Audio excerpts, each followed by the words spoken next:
하도록 하겠습니다.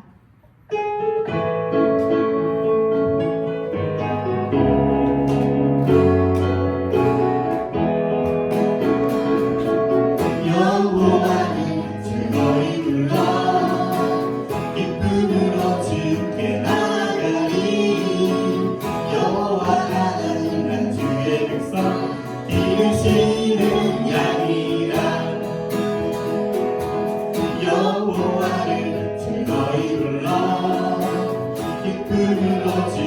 나가리.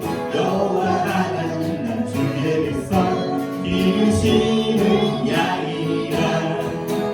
감사함으로 주를 높이며 그 문에 들어가서 찬송함으로 그 이름을 성축할지어다. 여호와를 즐거이 불러 기쁨으로 주께 나가리. 여호와 하나님 난 주의 백성 기르시는 양이라. 여호와를 즐거이 불러 기쁨으로 주께 나가리. 여호와 하나님 난 주의 백성 기르시는 양이라. 감사함으로 주를 높이며 그 문에 들어가서 찬송함으로 그 이름을 성축할지. 감사함으로 주를 높이며 그 문에 들어가서 찬송함으로 그 이름을 성축할지어다. 주님을 찬양하겠습니다. 아미나 마지나 찬양하시겠습니다.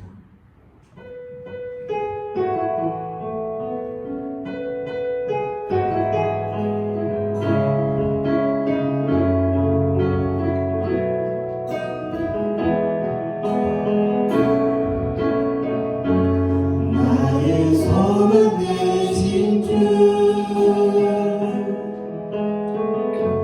주를 바라봅니다. 다시 오실 나의 왕 예수 주를 기다립니다. 나의 소망 되신 주 나의 소망 되신 주를 바라봅니다. 다시 오실 나의 왕 예수 주를 기다립니다. 밤이 나가지나 어제나 오늘도 영원히 주만 찬양해. 외롭고 슬플 때 난망하여 넘어져도 언제나 주만 찬양하겠네. 나의 소망 되신 주 나의 소망 되신 주 주를 바라봅니다. 다시 오실 나의 왕 예수 주를 기다립니다. 밤이나 낮이나 언제나 오늘도 영원히 주만 찬양해. 외롭고 슬플 때 난망하여 넘어져도 언제나 주만 찬양해.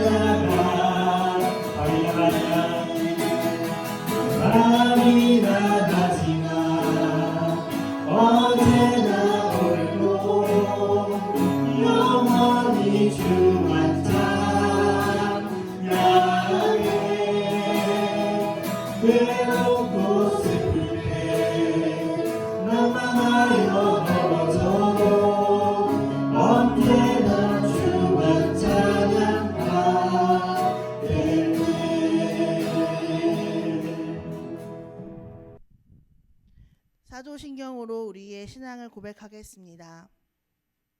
나는 전능하신 아버지 하나님 천지의 창조주를 믿습니다. 나는 그의 유일하신 아들 우리 주 예수 그리스도를 믿습니다. 그는 성령으로 잉태되어 동정녀 마리아에게서 나시고 본디오 빌라도에게 고난을 받아 십자가에 못 박혀 죽으시고 장사된 지 사흘 만에 죽은 자 가운데서 다시 살아나셨으며 하늘에 오르시어 전능하신 아버지 하나님 우편에 앉아 계시다가 거기로부터 살아있는 자와 죽은 자를 심판하러 오십니다. 나는 성령을 믿으며 거룩한 공교회와 성도의 교제와 죄를 용서받는 것과 몸의 부활과 영생을 믿습니다. 아멘. 이 시간 오병이어 함께 찬양하시면서 봉헌하는 시간 갖겠습니다.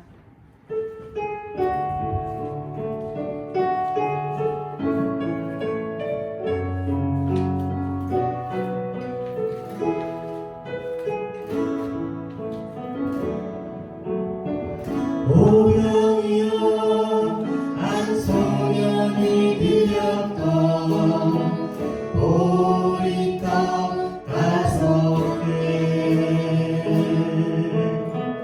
오병이어 한 소년이 드렸던 물고기 2마리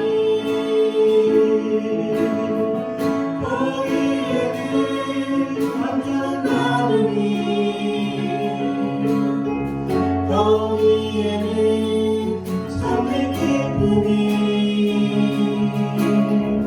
나누는 사람에는 자기 것 짓는 인생과 아픔이지만 그곳에 평안과 기쁨이 있어 그곳에 감격과 쉼이 있어 세상의 가치로 매길 수 없는 놀라운 힘이 있어요. 작은 인생 우리의 것을 드려요. 우리의 오병이어 드려요. 작지만 소중한 우리들의 오병이어 드려요. 기도드리겠습니다. 사랑과 은혜가 많으신 하나님 아버지, 거룩한 주일 이렇게 영상으로 예배드리게 하심을 감사드립니다. 온 세계가 코로나19로 힘들어하고 있지만 우리를 죄에서 구원하시려고 이 땅에 오신 주님을 생각하는 사순절 되도록 인도하여 주옵소서. 학사 일정이 점점 늦어지고 방학 같지 않은 방학이 길어지고 있습니다. 주어진 시간들을 무의미하게 흘려보내기보다는 맡겨진 자리에서 최선을 다하는 중등부 자녀들 되게 하시고 드려지는 헌금이 주의 뜻대로 사용되도록 지혜와 명철을 더하여 주옵소서. 이제 예배를 시작하는 시간입니다. 영상으로 드리는 예배 중에도 주님 함께하여 주실 것을 믿으며 예수님의 이름으로 기도드립니다. 아멘.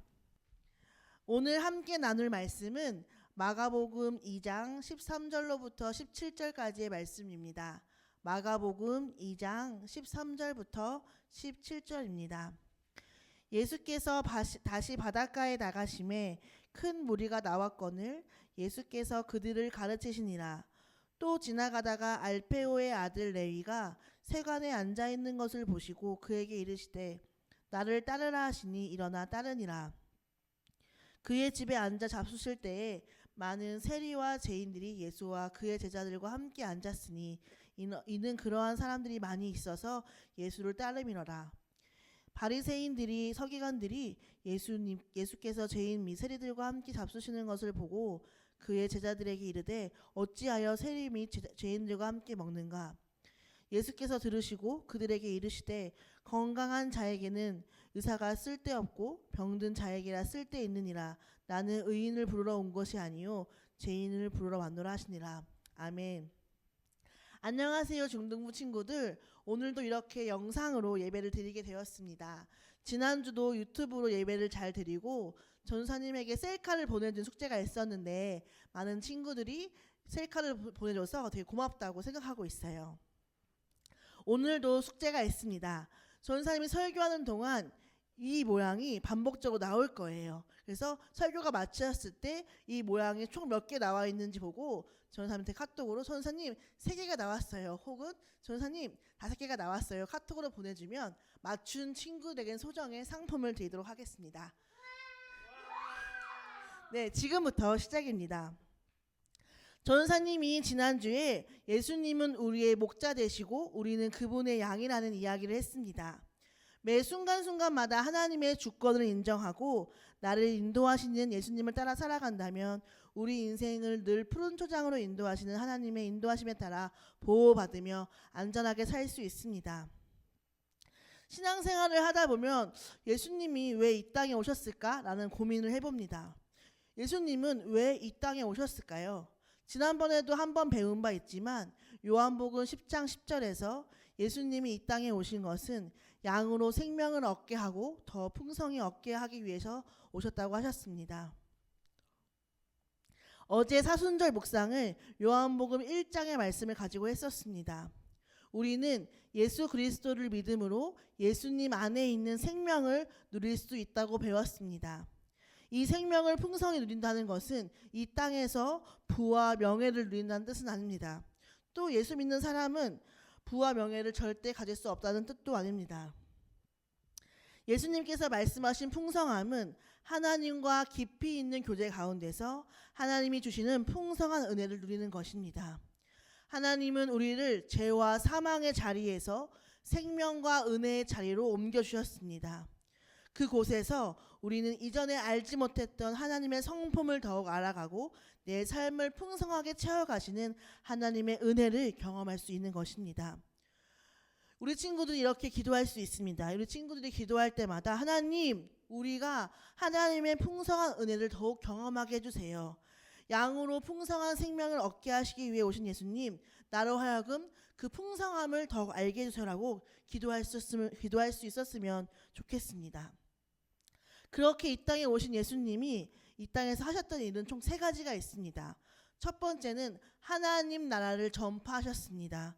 천국 복음을 전파하신 것입니다. 마을과 마을을 다니시며 오직 사람이 회개하고 믿음으로 하나님 나라의 백성이 될 수 있음을 가르치셨습니다. 복음을 전하시는 일을 예수님께서 하신 것입니다. 둘째는 말씀을 가르치셨습니다. 말씀을 읽고 이 말씀이 어떤 의미인지 풀이해 주시고 가르쳐 주셨습니다. 그리고 3번째는 병 고치는 일을 하셨습니다. 오늘 우리가 읽은 본문에서 예수님께서는 레위라는 한 인물을 만나게 됩니다. 레위는 세리는 세금 걷는 사람을 뜻해요. 바닷가에 앉아 내리는 사람들에게 세금을 걷는 일을 하고 있었습니다. 당시 로마의 세금 제도는 매우 지독했습니다. 누구든지 지불해야 하는 세금의 원금보다 예를 들어서 수레가 지나가면 수레의 바퀴를 세고 바퀴의 크기가 몇 개인지까지 다 파악해서 세금을 다 매겨 돈을 착취했습니다. 그래서 당시 사람들은 세리들을 싫어했습니다. 세리들을 보는 사람들의 시선은 늘 미움이 가득했습니다. 왜냐? 부당한 돈을 착취했기 때문입니다. 그렇게 레위가 세금을 걷기 위해 앉아 있을 때 예수님은 그 레위를 주목하셨습니다. 그런데 예수님이 보셨다고 기록되어 있는데 레위를 단순히 눈으로 보신 것이 아니라 레위를 감찰하신 것입니다. 그가 겉으로는 아무렇지 않았지만 그 속에 있는 고독과 허무함을 보셨습니다. 레위는 많은 돈을 벌 수 있었지만 그가 가지고 있었던 깊이 있는 고독과 허무함을 예수님께서 보신 것입니다. 우리 주변에는 이 레위처럼 인생의 답을 찾기 위해서 이리저리 방황한 사람들이 굉장히 많습니다. 예수님은 레위를 향해 나를 따르라 라고 말씀하셨습니다. 레위는 즉시 일어나 따르었습니다. 참으로 대단한 겁니다. 레위에게 가서 레위야, 내가 돈을 많이 벌고 있는 것 같지만 내 마음속에 있는 고독함과 허무함이 보이는구나. 나를 따라오지 않겠니? 이렇게 설명하면서 부르신 것이 아닙니다.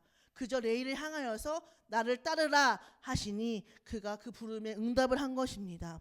레위는 계속 세리의 자리에 앉아 있었으면 부를 지속할 수 있었겠지만 그것에 개의치 아니하고 예수님을 따르는 삶을 선택하게 됩니다. 사람들의 눈에는 레위가 보기 싫고 미운 세리 레위였지만 예수님의 눈에 보시기에는 아니었습니다. 이 레위가 누군지 아십니까? 후에 마태복음을 기록한 마태입니다. 레위가 세상 사람들 눈에는 보기 싫은 사람이었고 레위 스스로도 자신의 인생을 평가할 때 고독함과 허무함에 절어있는 사람이었지만 예수님이 보시기엔 아니었습니다. 자신을 잘 따르는 제자요 성경의 말씀을 기록하기까지 믿음을 가진 마태로 하나님은 알아보신 것이었습니다. 우리도 스스로를 볼 때 또 이웃을 볼 때 내 눈, 내 시각이 아닌 하나님의 눈으로 봐야 할 것입니다. 세상의 눈으로 보면 우리 중등부 친구들은 14살, 15살, 16살 아주 어린 친구들입니다. 그리고 아직 하나님의 말씀을 잘 알지도 못하는 부족함을 가지고 있습니다. 여기 한번 퀴즈를 내볼까요? 예지한테. 예지야, 예수님의 제자 중에 예수님을 3번 부인했던 제자 이름이 뭐야? 맞췄어요. 못 맞춰야 되는데. 근데 바울이랍니다. 이렇게 우리 친구들은 하나님의 말씀을 잘 아직 잘 몰라요. 그런데 전사님이 기도할 때마다 기대하는 것은 이러한 너희들을 우리 중등부를 사용하실 하나님을 기대하고 있습니다. 레위와 같은 모습일지라도 하나님이 지명하여 부르실 때 하나님이 예지를 지명하여 부르실 때 쓰임받을 수 있는 예지의 모습을 기대하고 있는 것입니다. 예지의 내일을 기대하고 있는 것입니다. 마태가 된 레위는 즉시 부르심에 응답하여서 자신의 집으로 예수님을 초대했습니다. 마태는 많은 세리와 죄인들을 함께 불렀습니다. 당시에는 지금보다 더 사회적인 편견들이 많아서 소외되었던 세리와 죄인들이 많이 있었습니다. 그 모습을 보고 서기관들이 예수님 어찌하여 죄인 및 세리들과 함께 밥을 먹으십니까? 라며 뭐라고 했습니다. 이 당시 문화로는 밥을 먹는다는 것은 당신과 나는 동등합니다. 내가 당신과 교제하고 싶습니다라는 뜻입니다.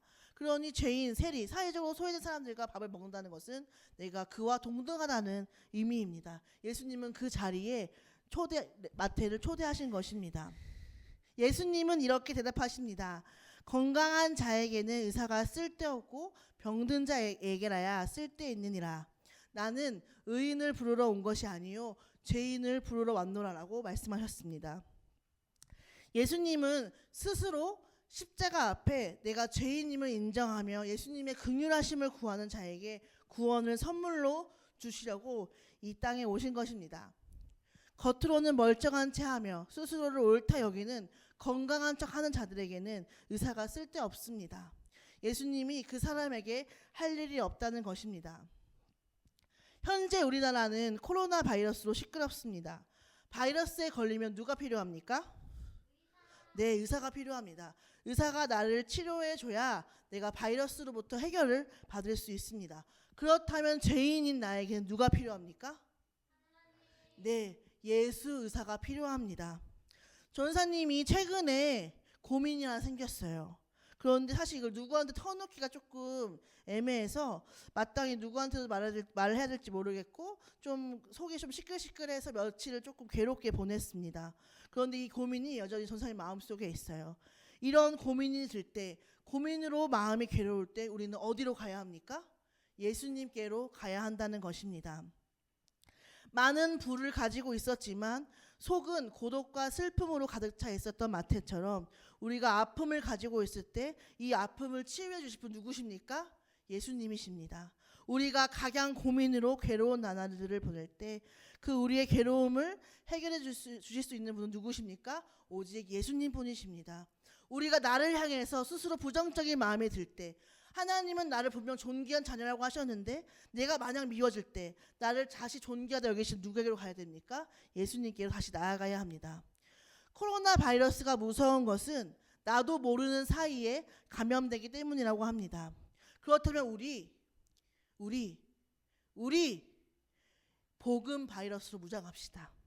그 어느 것도 막을 수 없는 복음, 우리의 삶을 풍성하게 누릴 수 있도록 해주는 복음의 바이러스로 무장된다면 그 어느 것도 우리의 삶을 해칠 수 없습니다. 그리고 복음 바이러스로 무장된 한 사람을 통해서 우리의 주변 사람들이 우리를 통해 예수님의 사랑을 알게 되는 기적 같은 일들이 일어나게 될 것입니다. 전사님이 오늘 설교의 제목을 예수병원이라고 지었습니다. 전사님이 하나님을 만나고 처음으로 알게 됐던 깨달음이 뭐였냐면, 지금은 많이 되게 못 느낄 수도 있겠지만 전사님이 자존감이 정말 낮았었어요. 어느 정도였냐면 지하 안반수를 뚫어서 지구 반대편을 솟을 정도로 낮은 자존감을 가지고 있었습니다. 그런데 저는 이게 너무 치유받고 싶었어요. 건강한 자아상을 가지고 싶었어요. 그래서 매일 예수님께 기도했습니다. 하나님, 저를 스스로 사랑할 수 있게 해주세요라고 매일 기도했어요.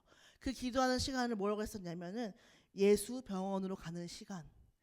내가 하나님을 만나기 전에는 세상 속에서 상처에 절어 있는 사람이었지만 우리가 예수 병원에서 그분의 사랑과 긍휼과 나를 온전히 용납해 주시는 그 사랑을 만나면 치유될 수 있습니다.